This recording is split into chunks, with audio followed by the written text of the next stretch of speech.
mi chiamo Vale Chaos, lavoro presso la ditta SIT Group Italia, faccio il magazziniere. Da quando lavoro qui, mi sono trovato molto bene, ho collaboratori molto gentili che mi hanno insegnato come fare il lavoro.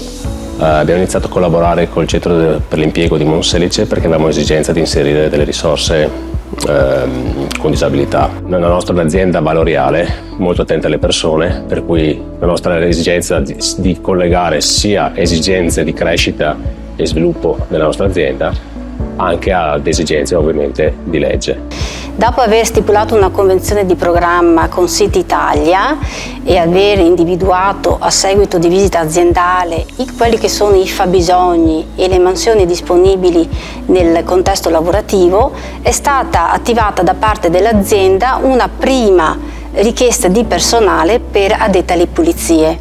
Successivamente l'azienda ha chiesto una nuova richiesta di personale come magazziniere.